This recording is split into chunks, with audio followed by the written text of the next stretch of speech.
limites é a resolução do governo americano e ir para uma situação de ser sancionado e ser, de alguma forma, obstruído do sistema SWIFT, é um risco tão grande, porque as consequências são tão catastróficas para a nossa economia, o nosso sistema financeiro. Eu não torço para que o pior aconteça, eu não espero que o pior aconteça, mas eu não vou ficar de braços cruzados esperando a coisa acontecer e sem nenhum plano de contingência, sem nenhum plano B, não dá para ficar 100% no Brasil. Simplesmente não dá. Dadas as políticas que estão sendo tomadas, dado o norte que esse governo está tomando, o caminho que o governo está tomando, não tem como eu achar que a coisa vai dar bem. Seria uma ingenuidade da minha parte, vendo a situação, eu simplesmente concluir, não, quer saber, não vai ter problema. Começando mais um Responde as perguntas que vocês enviaram na quinta-feira, dia 21 de julho. Como sempre foram várias, meu muito obrigado. Antes de começar a respondê-las, um recado muito importante, porque agora em outubro, dos dias 20 a 23, teremos mais uma edição da Missão Global, que acontece em Miami, no escritório da Liberta Global. São 4 dias de imersão de investimentos no exterior, economia global, cenário macro, estruturação de offshores, imigração e muito mais. Obviamente também falamos de Bitcoin. Eu serei um dos palestrantes, junto com o Leandro, meu sócio, Heraldo e mais outros especialistas. E é sempre um evento muito bacana, porque além dos conteúdos em que há muitos insights transmitidos, nós também temos todos os almoços, jantares, happy hour, enfim, é um momento que a gente consegue até se conectar melhor e conversar de forma muito mais próxima com os nossos clientes. São pouquíssimas vagas, então aproveitem, link na descrição do vídeo e código QR na tela. Acho que é isso então, Missão Global Miami, 20 a 23 de outubro. E por fim aqui um agradecimento ao pessoal da Zapala, vou até botar aqui ó, o logo da Liama, a Zapala, que é a nossa patrocinadora extraoficial aqui do canal. Eu digo extraoficial porque nós não temos nenhum contrato, mas eu já uso e divulgo a marca há tanto tempo, antes mesmo a gente ter eu receber presentes e brindes deles, eu já usava a Zapala, continuarei usando porque eu gosto muito da marca e recentemente ganhei mais uma leva aí de roupas, então muito obrigado pessoal da Zapala. Comentem aqui se vocês têm gostado das nossas roupas também. O canal não é de lifestyle nem nada disso, mas enfim, às vezes me perguntam o que é a Liama, enfim, Zapala, então conheçam Zapala. Vou deixar o link também aqui na descrição do vídeo. Muito bem, aqui para as perguntas. Vamos lá. Os brasileiros assistem impassivelmente a uma briga entre uma criança geniosa, desnutrida, pele e osso contra um gigante. Está na hora dos mais velhos intervirem na gritaria que a criança manhosa e geniosa está a fazer, como o momento impõe. Pois eu concordo e ainda não tivemos uma clareza, assim, eu diria, de Brasília, do governo, enfim, todos os envolvidos, porque de fato o Brasil nessa briga com os Estados Unidos tem muito mais a perder. Essa é a realidade. A economia americana é muito maior do que a nossa, é a potência ainda hegemônica, militar, econômica, emite a moeda de reserva e não adianta a gente querer lutar contra isso. Até no conteúdo que a gente fez essa semana aqui para o Follow the Money, quem não segue o dinheiro, siga o dinheiro, código QR na tela, link na descrição do vídeo. A gente comentou e mostrei um gráfico bacana sobre como os Estados Unidos ainda são o país que tem mais investimentos diretos no Brasil. Então, para que brigar? Realmente, a gente tem muito mais a perder do que os Estados Unidos. Essa é a verdade. Nesta crise diplomática, o Brasil tem muito mais a perder do que os americanos. Mas ainda não vimos os adultos entrarem na sala. Na verdade, eu não sei se temos adultos para entrar na sala no Brasil, mas enfim. Estou realmente preocupado em deixar dinheiro em renda fixa no Brasil, qualquer valor que seja. Medo do STF levar a uma quebradeira de bancos ou até ocorrer algo semelhante a um confisco. Estou paranoico demais. Eu entendo a preocupação, mas eu vou dizer que no curto prazo, talvez até médio prazo, sim, está paranoico demais, porque eu não consigo imaginar, como eu deixei claro no vídeo sobre Lei Magnitsky e o Supremo, eu não consigo imaginar Banco Central, banqueiros, pessoas influentes, mesmo os políticos, eles vão se dar conta que o buraco é bem mais embaixo e que simplesmente desafiar a Lei Magnitsky, testar os limites é a resolução do governo americano e ir para uma situação de sanções adicionais, como por exemplo, correr o risco de algum banco brasileiro levar uma multa, ou pior ainda, ser sancionado e ser de alguma forma obstruído do sistema SWIFT, não poder transacionar com o restante do mundo, enfim, é um risco tão grande, porque as consequências são tão catastróficas para a nossa economia, o nosso sistema financeiro, como eu comentei naquele vídeo, eu não consigo imaginar que simplesmente eles deixarão que isso ocorra. Dito isso, eu não vejo problema e risco no curtíssimo prazo, médio prazo, de ter dinheiro no Brasil, renda fixa e risco de confisco também. Não, isso não vai acontecer. Aqui a palavra tem mais perguntas sobre isso, vou acabar voltando no assunto, mas confiscar dinheiro dos brasileiros é algo altamente improvável neste momento.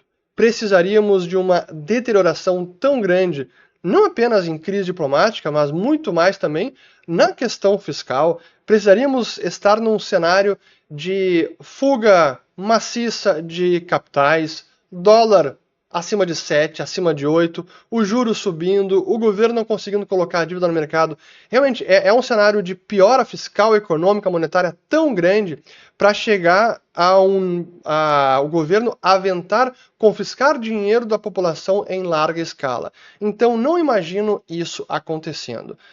Quem sofre esse tipo de risco são pessoas públicas que estão batendo no sistema, criticando o regime. Essas sim correm risco, como já ocorreu em vários casos, não preciso nem aqui citar.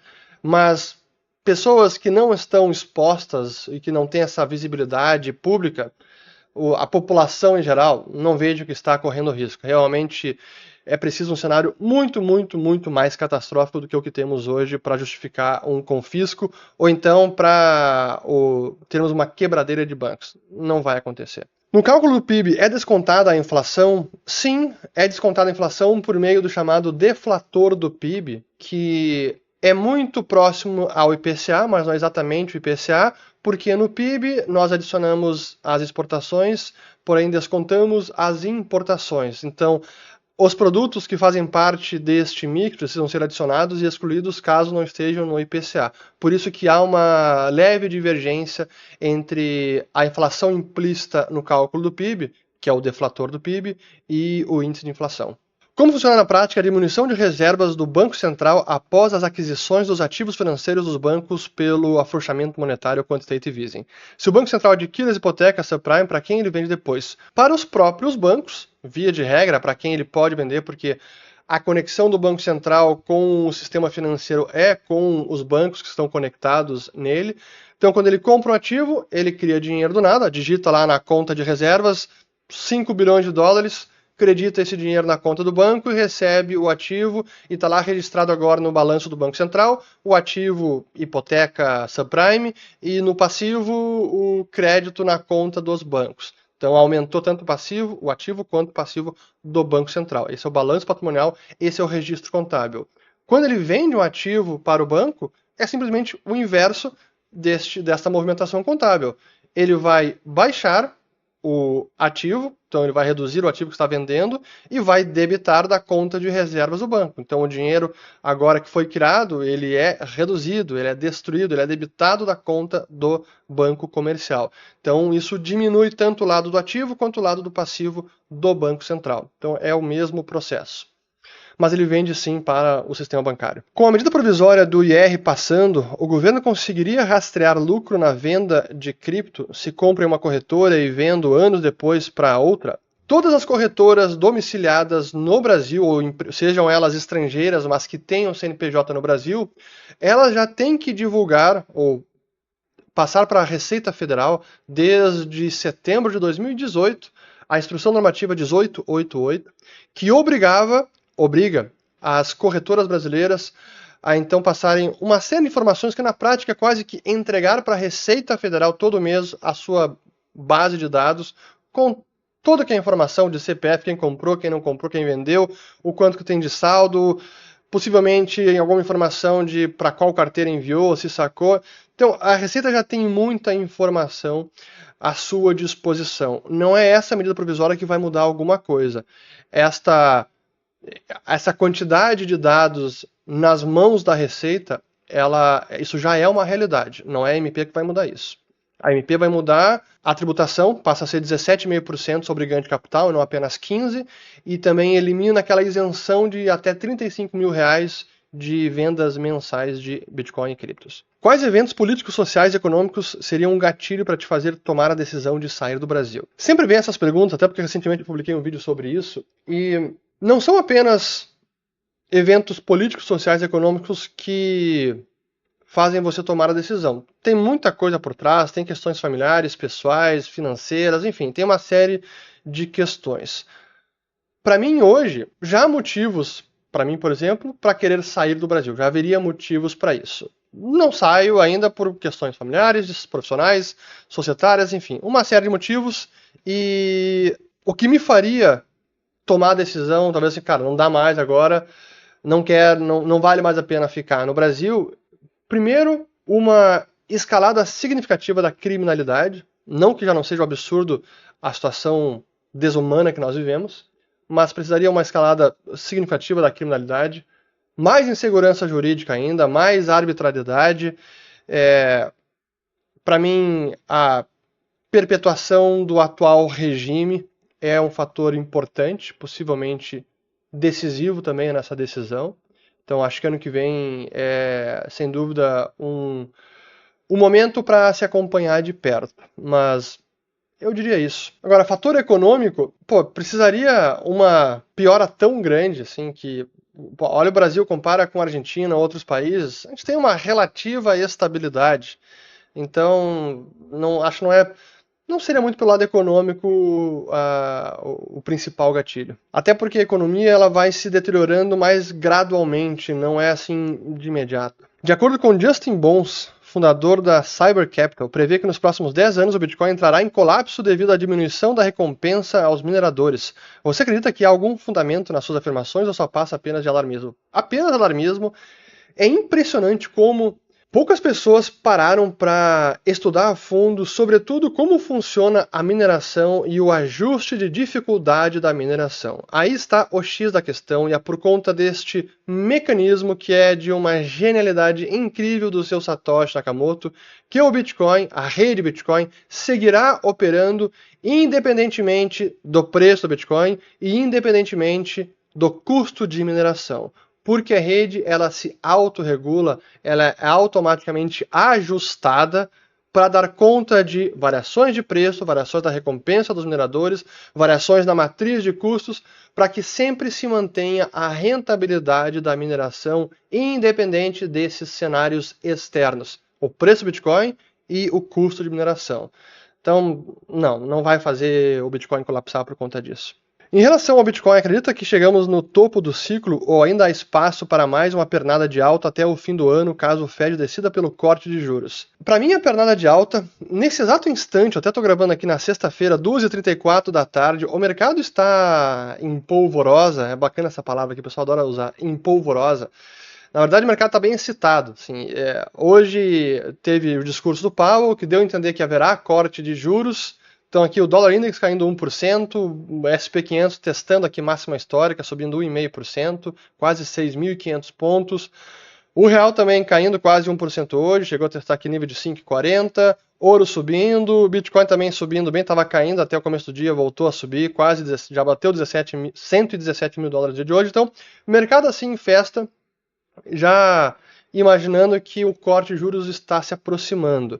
O ciclo que nós estamos possivelmente iniciando, ele consiste não apenas de corte de juros, mas também de a suspensão do QT. O que é o QT? O Quantitative Tightening. É o contrário do afrouxamento monetário. Esse é o aperto monetário. O Fed ainda está reduzindo o seu balanço. Diminuiu o ritmo, mas ainda reduz e está diminuindo a abundância de liquidez no sistema. E possivelmente o próximo movimento seja parar de vender ativos, então estanca o balanço, para de reduzir a liquidez, depois também começa a cortar os juros, e daqui a pouco volta até a comprar ativos. Não se surpreendam se o Fed voltar a injetar liquidez na economia. Então, para mim, nesse ciclo, sim, pode ter uma pernada de alta, sem dúvida. Tem a carta recente do Howard Marks está bem interessante sobre isso, como a gente pode estar talvez no início de uma bolha, de inflar uma bolha, e nesse cenário tudo que é ativo é beneficiado, o Bitcoin inclusive. Embora eu sempre acredite que o potencial de valorização do Bitcoin seja superior à das demais classes de ativos que temos aí. Os austríacos consideram válidos os ensinamentos econômicos mainstream, aqueles que os estudantes aprendem nas universidades. Vocês aceitam ou rejeitam a microeconomia clássica, por exemplo? A microeconomia clássica, sim, é aceita. Acho que na microeconomia tem muito menos divergência, espaço para divergência, até porque as relações econômicas, as relações de causa e efeito, elas são mais autoevidentes do que quando se fala de macroeconomia. Mas até nesse ponto os austríacos costumam divergir porque não há na realidade não há uma separação clara entre macro e microeconomia. Se quando a gente fala de agregados e grandes variáveis que impactam o país como um todo, a economia, a gente tende a se referir a isso como macroeconomia, mas na verdade a macroeconomia impacta a microeconomia e vice-versa. Então, em realidade, não há uma separação entre o que é micro e o que é macro, embora a ciência econômica dominante faz parecer que sim, que há uma distinção clara. Mas, com relação ao restante da economia mainstream, eu diria que os austríacos, em geral, tendem a ser também mais... Eu não diria que são refratários ao mainstream, eles são mais críticos, mais analíticos e muitas vezes eles entendem melhor a economia mainstream do que o inverso. Porém, eu confesso que há alguns economistas da escola austríaca que tendem a ser refratários ao extremo e simplesmente rejeitam qualquer coisa que venha do mainstream. E muitas vezes tem insights interessantes. Tem insights da escola de Chicago que são importantes, tem insights da Supply Side Economics, da economia que olha pelo lado da oferta, os supply siders, tem coisa importante, tem na escola de public choice, escolha pública. Então, é importante manter a mente aberta para as teorias em geral, não importando muito de onde elas venham. Claro que se vem de keynesianos, se vem da Unicamp, etc., a chance de estar equivocada é enorme, mas não dá para simplesmente barrar a análise desde o início. Não, se veio de lá, pode ignorar por completo, que não, com certeza não tem nada em nada e com certeza estará errado. Aí seria uma rejeição apressada, é preciso analisar, e por isso eu sempre mantenho a mente aberta. Até num vídeo recente que eu fiz sobre inflação, eu mencionei o que é um termo keynesiano, uma análise de Keynes sobre a demanda por moeda, que ele falava sobre a preferência por liquidez, quando a demanda por moeda vem da precaução em que você aumenta os seus saldos de caixa visando um cenário de mais incerteza no curtíssimo prazo. Esse insight dele está correto e muitos austríacos rejeitam esse insight, não, já que é keynesiano, ele fala de preferência de liquidez, aí fala de armadilha de liquidez, que aí está errado, então vou ignorar tudo o restante, está tudo errado. Não dá para ser assim. Então, e eu vejo às vezes esse comportamento entre os austríacos também. Porém, a verdade é que eu vejo o comportamento muito pior do outro lado, na economia mainstream, que tende a ignorar, a ridicularizar a economia da escola austríaca, quando o histórico de acerto de previsões e de análise dos austríacos é muito melhor do que o mainstream. Em tantos aspectos, crise de 2008, inflação da pandemia, o Bitcoin, preço do ouro depois quando caiu o Bretton Woods, o colapso do comunismo, União Soviética, assim, tem tantos acertos, cara, que simplesmente ignorar todo o corpo teórico e os economistas dessa escola de pensamento econômico é um erro crasso. Mas eu não me importo que ridicularizam, se eles desdenham. Não estou nem aí. Como o Banco Central paga os juros sobre reservas bancárias? Ele cria dinheiro para pagá-los? Sim, simplesmente cria o dinheiro e acredita lá. É possível dizer então que durante um forte aperto monetário o Banco Central tem que criar mais dinheiro para pagar os altos juros sobre depósitos, podendo aumentar a inflação? Sim, para a primeira pergunta, não para a questão da inflação, ou não necessariamente. Sim que ele acaba criando muito dinheiro, cria mais dinheiro para pagar os juros, e no caso do Fed, a gente vê essa criação de dinheiro e como isso está... Até vou colocar aqui para vocês neste exato momento. Vamos lá aqui, ó, Treasury Remittances. Treasury Remittances. Está aqui, ó. Já vou mostrar aqui na tela para vocês o que são as transferências de resultado do Fed para o Tesouro. Como o Fed passou a pagar juros sobre as reservas, criando dinheiro e que é uma despesa para o Fed está incorrendo em prejuízos e que já estão acumulados em 240 bilhões de dólares. Este é o prejuízo acumulado do Fed e que ele ainda não passou para... Ele não chamou capital do Tesouro para cobrir esse prejuízo, porque o Federal Reserve é uma das únicas entidades no planeta que tem o privilégio de usar a sua própria contabilidade, então ele registra isso como um passivo negativo. Não é o patrimônio negativo, que seria o passivo a descoberto, não, ele registra um passivo negativo. É um negócio bizarro. Enfim, coisas de Banco Central. Agora, essa criação de dinheiro vai resultar em aumento das reservas bancárias, que faz parte da base monetária, e como eu mostrei no vídeo sobre inflação, vou colocar ele aqui em cima, aumentar a base monetária não resulta automaticamente em aumento do M2, que é a moeda que efetivamente está circulando na economia. E é essa que tem um potencial realmente inflacionário. A base monetária é potencialmente inflacionária se os bancos criarem dinheiro depois via expansão do crédito. Mas não é um movimento imediato, portanto, o Banco Central pode criar liquidez que não vai resultar em inflação, que é a perda de poder de compra do dinheiro. A União Europeia apenas firmou o contrato por preferir abraçar os Estados Unidos ao invés de Rússia e China, ou foi um bom acordo para ambos? Nenhum desses acordos está sendo muito bom para as demais partes. E nem mesmo é bom para os Estados Unidos. É bom na visão do Trump. Para ele, na visão do Trump, o acordo comercial que ele tem assinado com vários países é positivo porque vai ajudar a reduzir o déficit comercial americano. Essa é a visão do Trump. Por essa ótica, sim, foi mais vantajoso para o Trump. Mas ambas as partes saem perdendo, mais americanos vão sair perdendo a longo prazo, não de imediato, mas essa é a política que o Trump está perseguindo, reduzir o déficit comercial. No caso da União Europeia, como qualquer outro país que não está ali no eixo Rússia, BRICS, etc., não tem muito o que fazer, não tem como se aliar à Rússia, à China, então é o Ocidente, é Estados Unidos, não veria de outra forma. E todos os países estão um pouco nas mãos dos Estados Unidos no meio desta guerra tarifária, que é uma guerra meio unilateral, né? É o Trump impondo tarifas e pronto, e os demais países sendo obrigados, aí a parte correta, a reduzir as suas tarifas, as suas barreiras que também não são tarifárias, outras barreiras alfandegárias que não são tarifas. Isso é importante que elas sejam eliminadas. Mas o Trump não precisaria impor também tarifas. Michael Saylor tá mais para um real visionário ou a estilo Ike, que angaria entusiastas e depois estoura a bolha? Eu vejo ele como um grande visionário.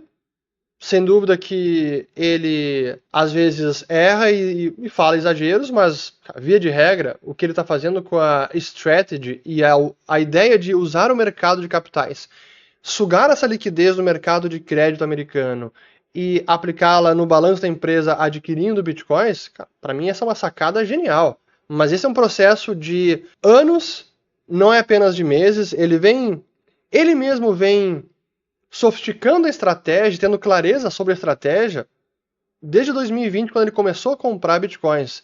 E a grande mudança ocorreu no ano passado. Eu fiz um vídeo sobre isso, muito extenso, está bem interessante. Vou colocar também o link aqui em cima, em que eu explico a estratégia dele. Mas ele realmente está revolucionando aí com essa ideia. E agora emitindo também as ações preferenciais, que é uma dívida perpétua que nunca precisa ser paga, o principal. É muito interessante o que ele está fazendo. E é uma pena que eu vejo até bitcoinheiros não entendendo o que ele está fazendo, mas do outro lado também, o pessoal do mercado financeiro tradicional está subestimando a inovação que ele está usando com esses instrumentos de renda fixa para trazer liquidez e comprar mais bitcoins e acumular mais e aumentar a quantidade de bitcoins por ação da strategy. Cara, é muito interessante. Isso não quer dizer que a empresa também não vai passar por ciclos, que não vai ter queda no preço da ação, que daqui a pouco o valor de mercado dela não vai estar abaixo do valor dos ativos, que é aquele múltiplo sobre o NAV, o Net Asset Value, agora está 1.5, já teve 2, já teve quase 3, já teve abaixo de 1, vai passar por ciclos. À medida que o Bitcoin passa por ciclos de preço, ciclos de mercado, a strategy do Saylor também vai passar. Então, podem esperar aí daqui a pouco uma queda fenomenal e o pessoal diz, pronto, vai estourar, acabou a empresa, a bolha vai para o espaço. Não é tão simples. Assistam esse vídeo e vocês vão entender. Acha que com a atual situação do governo pode acabar acontecendo um Collor 2.0? De novo, não. Aquele Collor 2. Primeiro, o que foi o Collor? Eu acho que eu fiz um vídeo sobre o plano Collor, mas é preciso relembrar. Eu vou tentar, editor, lembra desse vídeo, coloca aqui, até a capa é o Collor. Mas aquela ideia que foi executada, eu falei à época e eu repito, é uma das maiores atrocidades em termos de política econômica da história do planeta. Congelar o dinheiro de toda a população, um confisco generalizado. Ah, não foi confisco, foi bloqueio, congelaram, depois devolveram. Devolveram, só que até hoje tem processo correndo na justiça. Cara, foi um absurdo, uma aberração completa. Mas aquilo foi uma tentativa de conter a hiperinflação que estávamos em vias dele, que acabou acontecendo da mesma maneira, mas foi uma ideia terrível, executada e que, obviamente, não acabou debelando a inflação. Hoje não tem ambiente para isso acontecer, não há necessidade hoje para acontecer isso. Com o nível assim que temos hoje de estabilidade do plano real da nossa moeda, mesmo com a inflação a 5%, com o nível que nós temos hoje do controle da emissão monetária, a própria separação que ainda há entre Banco Central e o financiamento do Tesouro, não há necessidade de levar adiante algo como um confisco. Então precisaria uma deterioração tão grande das contas públicas, fuga de capital, inflação disparando, câmbio decolando, é muita coisa ruim para acontecer antes de um cenário como esse ser plausível, porque isso é dinamitar o sistema, é acabar com o Brasil. Então, não tem porquê. O próprio sistema, o regime, não ganha com isso. Então, não vejo eles adotando essa política. Com o despacho do ministro Dino, Apple, Microsoft e Google teriam altas multas se cancelarem as contas do Alexandre de Moraes e, consequentemente, sairiam do Brasil. Pois é, aí que a gente começa. É aquilo que eu comentei antes. Quem é que tem mais a ganhar? Ou quem é que tem mais a perder? É o Brasil ou são as empresas americanas e os Estados Unidos? O Brasil, como fonte de receita de lucro para a maior parte dessas empresas de tecnologia, é peanuts, é quase irrelevante. Então, se chegar num ponto como esse do Brasil, de as empresas. Imagina uma Apple, uma Microsoft ou Google, que tem mais conexão com os bancos porque fornece serviços de nuvem e tudo mais, sistema operacional, etc. Imagina uma Microsoft pensando, o que eu vou fazer? Eu vou correr o risco de uma multa bilionária nos Estados Unidos, que é o meu domicílio fiscal de verdade, a minha sede é americana, ou vou correr de multa milionária ou bilionária em dólares, ou vou correr o risco de uma multa em reais num país que não é a principal fonte de receita, nem de lucro, e pode ser muito mais dor de cabeça. Bom, no extremo, a Microsoft vai dizer, quer saber? Beleza, me dá a multa aí, Brasil, ou vou fechar as portas, porque para a gente não vale esse risco.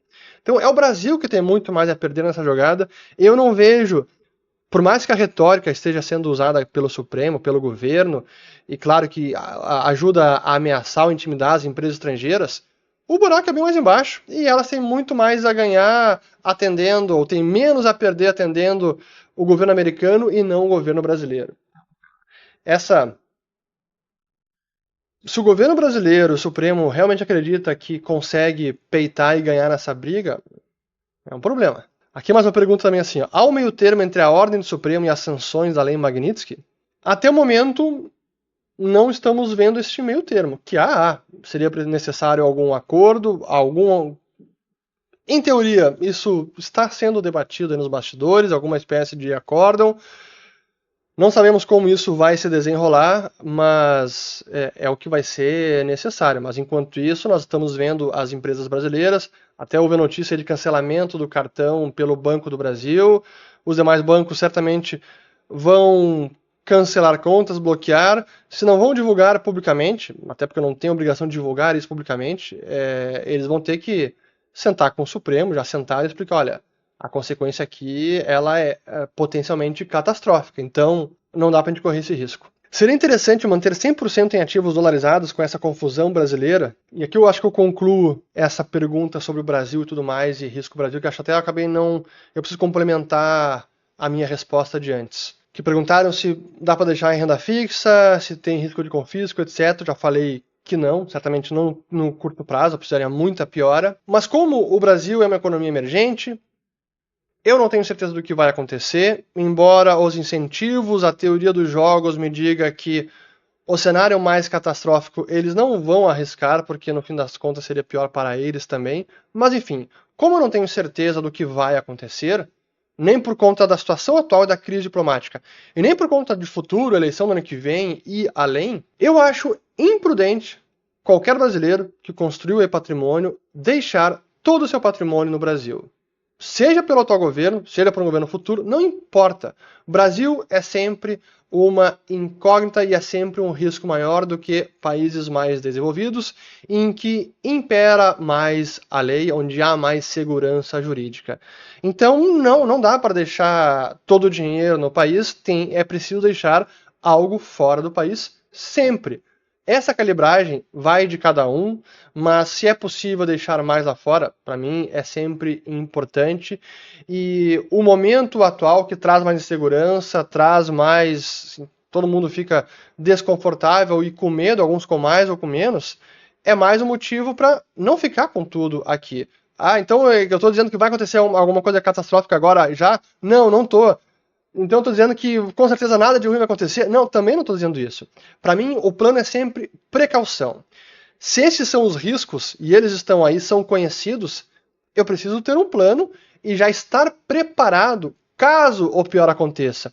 Eu não torço para que o pior aconteça, eu não espero que o pior aconteça. Mas eu não vou ficar de braços cruzados, esperando a coisa acontecer e sem nenhum plano de contingência, sem nenhum plano B, sem nenhum preparativo. Não dá para correr esse risco.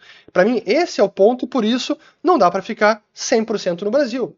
Simplesmente não dá. E para algumas pessoas isso é uma verdade maior ainda, especialmente pessoas públicas. Se inflação é diminuição do poder de compra, seria deflação ou aumento do poder de compra? Sim. Se deflação é aumento do poder de compra, um bom governo não deveria ter meta de deflação? O problema é que não é... São dois problemas. Primeiro, a ciência econômica dominante prescreve inflação como um objetivo de política pública. Desvalorizar a moeda a um ritmo de aumento dos preços de 2% ao ano é uma política boa, correta para uma economia. Esta é a visão, estou sintetizando aqui a visão da economia dominante, isso nos Estados Unidos, na Europa, no mundo inteiro, no Brasil não é diferente. Este é o primeiro ponto. Então não há embasamento econômico teórico para defender deflação. Só apenas do lado dos austríacos. Do lado do governo, como eles controlam o Banco Central, são donos do Banco Central, muitas vezes imprimem diretamente moeda, não é do interesse do governo abrir mão da inflação, porque esse é um imposto, é uma fonte de receita. A inflação é um imposto oculto. Inflação, assim como imposto, são roubos. E o governo usa deste artifício para também arrecadar mais, para pagar dívida ou dar o calote branco na dívida, que é o calote via inflação. Então não tem por que o governo abrir mão da inflação. E, especialmente porque ele é sempre o principal endividado numa economia. E se há deflação numa economia, a dívida em termos reais vai ficando mais pesada. Então como é que você alivia o peso da dívida para o governo? Tendo inflação. Então não há motivos para um governo abrir mão desta política inflacionária. E inflação é uma política inflacionária. Será que o encontro Trump-Putin foi mais produtivo que uma reunião do Fed? Pois é, né? Esse é um assunto que eu acabo não abordando mais tanto aqui no canal, geopolítica. Claro que eu abordo, acompanho de perto, mas primeiro porque não é a minha especialidade, eu preciso ler muito mais e me aprofundar muito mais para poder trazer esses assuntos com alguma análise mais aprofundada do que eu consigo fazer com economia, com mercados, investimentos, etc. Mas ainda assim eu acompanho pelo óbvio, o potencial de impacto no mundo é gigantesco e para mim esses são os maiores riscos. Não é ciclo econômico, não é um crash na bolsa, não é inflação, não é nem governo brasileiro, política Brasil. Para mim esse tipo de coisa, guerra mundial, é muito mais importante do que o restante, pelo potencial destrutivo do planeta, né? Mas a reunião recente, para mim, é mais uma evidência de que um acordo de paz está muito difícil. E é bem mais complexo do que o Trump imaginava. Ele já confessou isso publicamente, acho que até algumas coletivas de imprensa recentes ele falou sobre isso, que ele imaginava que fosse a guerra mais fácil de acabar, mas é muito mais complexa. Eu tenho dúvidas do quanto o Trump entende deste conflito das raízes, o quanto que ele entende do próprio Putin, que não é nenhum conservador, não é um defensor dos valores conservadores, da direita, etc. Esqueçam isso. Se você pensa isso, por favor, isso é uma balela completa. Ele sim tem a sua visão imperialista de restaurar uma Rússia também mais hegemônica, uma potência na Europa, no mundo. É um poderio militar, sem dúvida que é, não comparado aos Estados Unidos, mas é uma potência nuclear. E no estágio atual do conflito, ele não tem por que ceder. Ele já domina os territórios. A Crimeia já foi anexada desde 2014. Os territórios do leste ele está dominando. Tem domínio completo? Não, mas está sendo ocupado e a Ucrânia não consegue expulsar as tropas russas daqueles territórios. E tudo que o Ocidente continua propondo e exigindo para um acordo de paz, segurança de garantia, devolver os territórios, nada disso o Putin vai aceitar, e hoje em dia, como ele tem a vantagem, ele tem o upper hand, ele que tem as cartas, não tem por que ele ceder. Então, para mim, o resultado dessa reunião, ele está sendo inútil, mas talvez o lado positivo é que está trazendo mais clareza para o próprio Trump sobre as reais intenções do Putin, a dificuldade de conseguir um acordo de paz, porque também a Ucrânia e a Europa não querem devolver os territórios, pelo óbvio, e não querem entregar os territórios. E, além disso, tem muito receio de uma nova investida do próprio, do Kremlin, do Putin, no restante da Europa, especialmente no leste, países bálticos. O pessoal lá tem receio e medo real de que uma invasão ocorra, por exemplo, na Estônia, na Letônia, na Lituânia.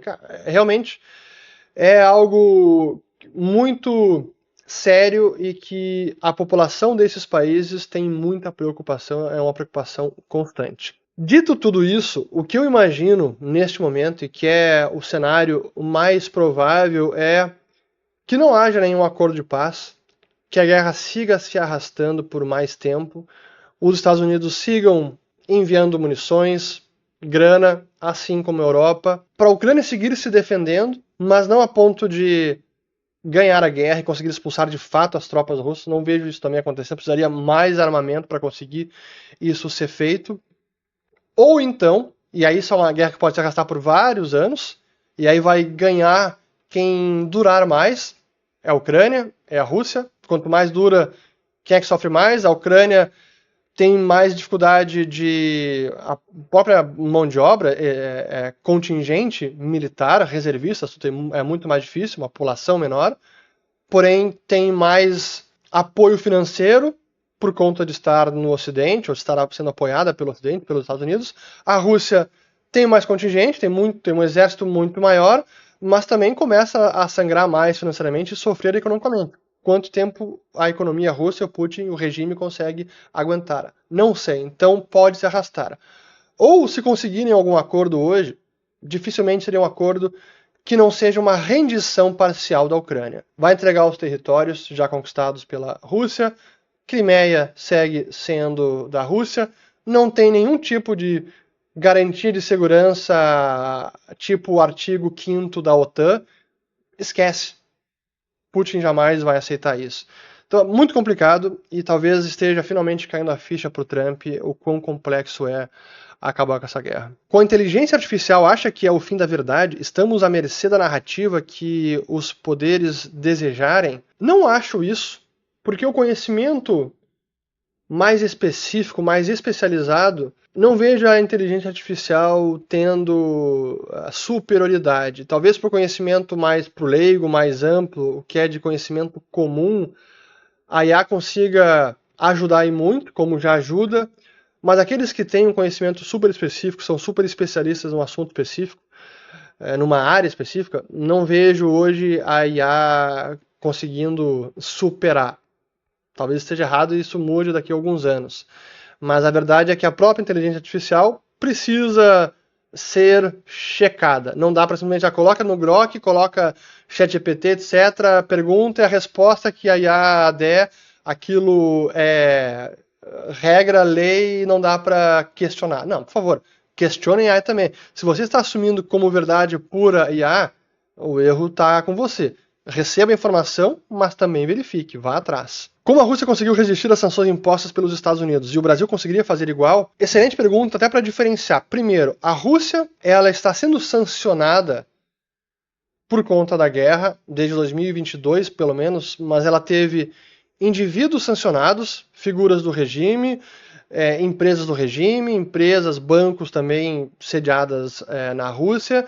Então, as reservas também foram congeladas, as reservas do país, reservas internacionais foram congeladas.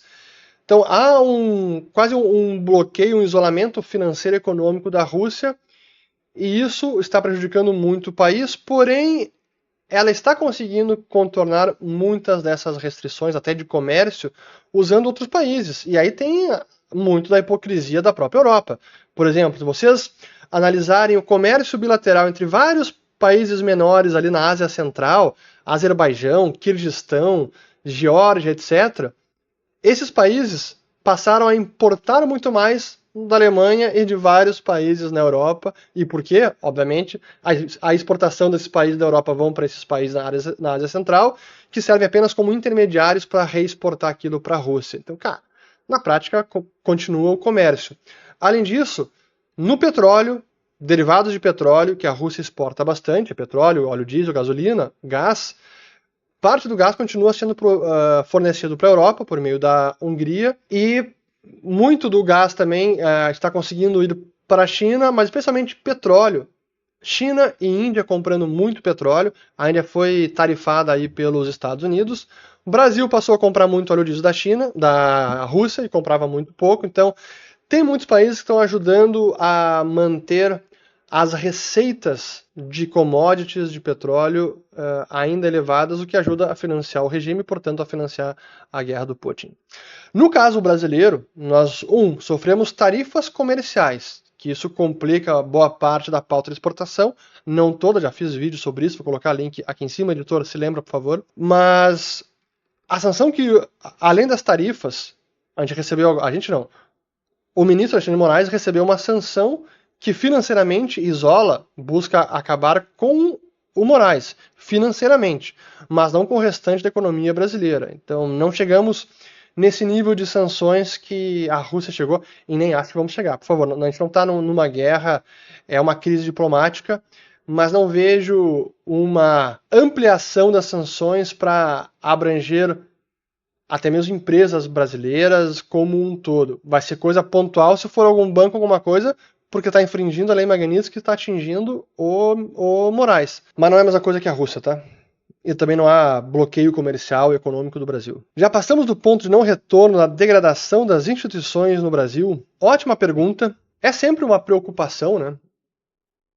Saber em que pé estamos. Eu mesmo já fiz vídeo sobre isso. Pô, estamos mais próximos da Venezuela ou não estamos? Eu gostaria de acreditar que não. E é o cenário base que eu trabalho, que ainda há, sim, forma de evitar o cenário pior no Brasil e que as instituições não estão completamente degradadas e a situação é irreversível. Até porque se essa fosse a minha conclusão, certamente ou possivelmente eu não estaria mais no país.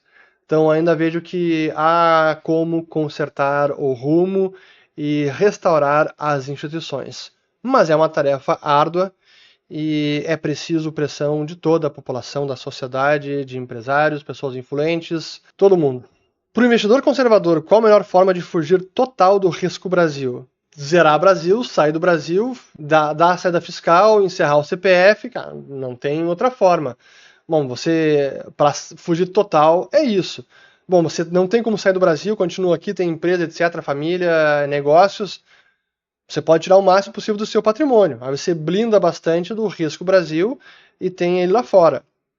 Mas se é para fugir total, cara, sai do Brasil. Lula 2026, segundo a Quest, a pesquisa Quest aquela. O que esperar? Não entendo por que ele se beneficiou com tarifaço. Tem muita água para rolar. Pesquisas a essa altura do campeonato não dizem muita coisa. E eu vou evitar fazer qualquer previsão política, primeiro porque não é a minha área de especialidade, não é o que eu acompanho no dia a dia, mas eu sei que falta muita coisa, tem muita coisa para acontecer. Então não adianta uma pesquisa como essa, em agosto de 25, com tudo que está acontecendo no Brasil e no mundo, cara, esquece. Acho que não dá pra gente contar com isso. Quais os primeiros passos para começar a investir em dólar? Escolhi a corretora, mas estou perdido. Pô, eu diria, primeiro, fale com a Liberta Investimentos. Vou deixar aqui o link na descrição do vídeo, o código QR na tela também. Aí você pode conversar com alguém da nossa equipe de assessoria para ajudar você a investir melhor, a tomar melhores decisões com o seu dinheiro, com o seu patrimônio. Então, é a melhor sugestão que eu posso dar, porque aí você terá o seu caso analisado, uma solução específica e customizada para você será dada, então acho que esse é o melhor conselho que eu posso te dar. Por fim, última pergunta aqui provocativa, será que é um hater ou não? Por qual motivo você joga tanto contra o Brasil? Eu repudio esta pergunta porque tudo que eu faço aqui é justamente a favor do Brasil. Eu estou aqui colocando a cara a tapa, produzindo vídeos falando da economia brasileira, mostrando a situação fiscal, a realidade do dólar, do câmbio, da nossa economia, do mundo, da política, porque eu gostaria, quero e trabalho para que o Brasil não vá na direção de Argentina e Venezuela. É por isso, porque é o país em que eu vivo, onde eu nasci, onde eu tenho família, onde eu tenho negócio, eu tenho empresa, onde eu tenho patrimônio e eu quero o melhor para o meu país. E quando eu vejo que algo está errado, eu preciso apontar, não apenas para, que as pessoas tomem precaução, entendam o que está acontecendo e assim se preparem. E 2, para que a gente consiga resolver o problema.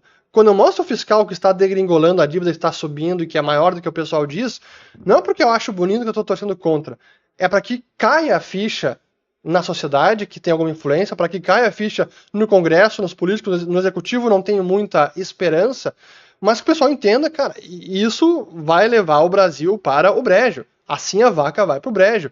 Então esse é o objetivo. Eu jamais vou torcer contra o Brasil. Eu espero o melhor e espero que as coisas não piorem. Mas, dadas as políticas que estão sendo tomadas, dado o norte que este caminho está tomando, que esse governo está tomando, o caminho que o governo está tomando, não tem como eu achar que a coisa vai dar bem. Se estão tacando gasolina e fogo, cara, não vai ter nada. Não se preocupem que não vai pegar fogo. Não, vai pegar fogo. Seria uma ingenuidade da minha parte, vendo a situação, eu simplesmente concluir, não, quer saber, não vai ter problema. É só gasolina e fogo. Esquece.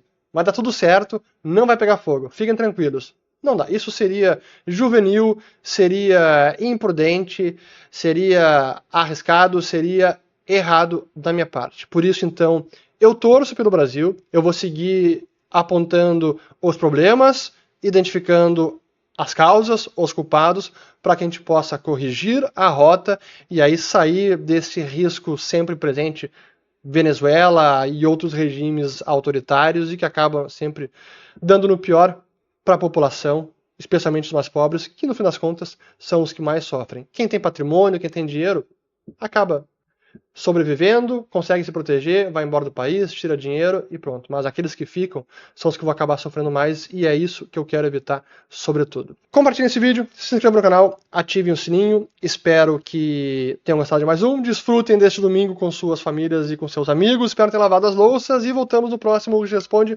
Valeu!